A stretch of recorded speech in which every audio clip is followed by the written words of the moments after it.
مسیح کے زندہ اور جلالی نام میں آپ سب کو سلام۔ داؤد نبی جو کہ اسرائیل کا بادشاہ تھا، اس کی ہم بائبل سٹوری دیکھیں گے۔ اگر آپ چینل پر نئے ہیں تو چینل کو سبسکرائب کریں اور بیل آئیکن کو ضرور آن کریں۔ آئے ہم اپنی ویڈیو کو شروع کرتے ہیں۔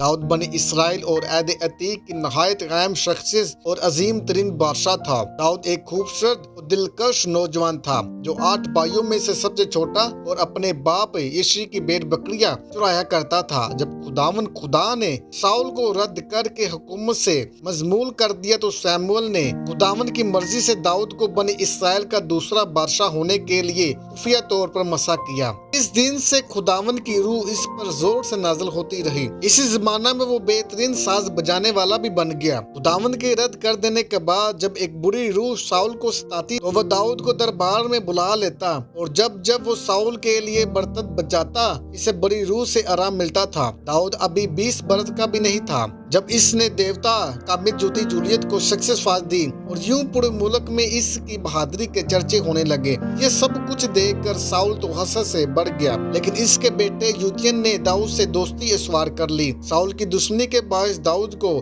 جان بچانے کے لیے کئی بار بھاگنا پڑا اور روح پرش بھی ہونا پڑا۔ ساؤل اور یوتین کے جنگ میں مارے جانے کے بعد داؤد ہبرون میں حکومت کرنے لگا۔ اس نے 7.5 سال ہبرون میں حکومت کی۔ تب بن اسرائیل کے بزرگ ہبرون میں اس کے پاس آئے اور اسے پورے اسرائیل کا بادشاہ بنا دیا۔ 1002-998 کافمین کے دوران داؤد نے اپنی ملکیت کو ہر طرف سے وسیع کر دیا۔ اس نے مضمون میں فلتیا، مشرق میں موآب اور شمال میں ارام کے خلاف 2 حملے کیے، اور جنوب میں ادوم کے خلاف جنگ جیت کر بہت سی فتوحات حاصل کر لی۔ جب داؤد کو ہر طرف سے امن و امان نصیب ہوا تو اس نے یہوہ کے لیے یروشلم میں ایک گھر تعمیر کرنے کا منصوبہ بنایا، لیکن چونکہ وہ ایک جنگی مرد تھا اور اس نے بہت سی جنگوں کے دوران لوگوں کا خون بہایا تھا، لہذا ناتن نبی نے اسے اس تعمیراتی کام سے روک دیا۔ اس نے داؤد سے کہا کہ خدا اس کے خاندان کو ہمیشہ قائم رکھے گا، اور وہ نہیں بلکہ اس کا بیٹا خداوند کا گھر بنانے کی سعادت حاصل کرے گا۔ اس سے یہ وعدہ بھی کیا گیا کہ اس کی سلطنت ہمیشہ قائم رہے گی، اور خدا کا ازلی کلمہ مجسم ہو کر اسی کے خاندان سے اس دنیا میں آئے گا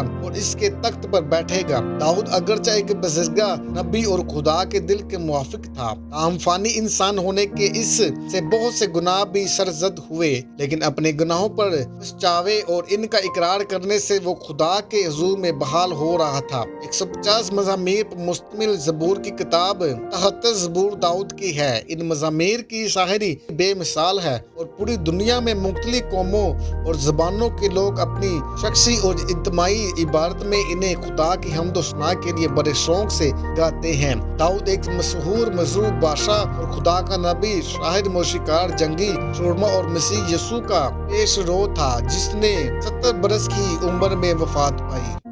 اگر آپ چینل پر نئے ہیں تو چینل کو سبسکرائب کریں اور بیل آئیکن کو ضرور آن کریں۔